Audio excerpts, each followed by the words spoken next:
Key members of the White House's coronavirus task force, including Dr. Anthony Fauci, are testifying before a Senate committee.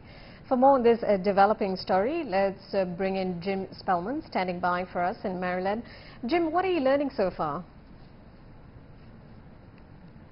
So this hearing is taking place now via video conference, largely because those three doctors, Dr. Anthony Fauci, Dr. Robert Redfield of the CDC, Dr. Stephen Hahn of the Food and Drug Administration, plus the chairman of the committee, Senator Lamar Alexander, have all been exposed to people who tested positive for COVID-19 in the last few days.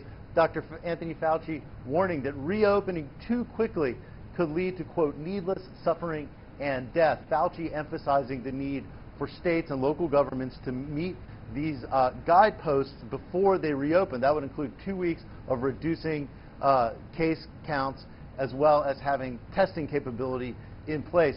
Many states and local governments have been moving ahead with reopening without having those checkpoints there along the way. So Fauci's emphasizing that. President Trump and the White House has greatly reduced the visibility of these public health officials over the last 2 weeks or so since ending those daily coronavirus task force briefings. So we just haven't had a chance to hear in public as much from these public health officials. So this is a real chance for the public to hear directly from these officials. The way these hearings work is it goes back and forth between Republicans and Democrats. So we're sure to get a good look into any gaps there may be between what President Trump is emphasizing, which is reopening the economy, and what the public health officials are emphasizing, which is keeping America safe. Gas?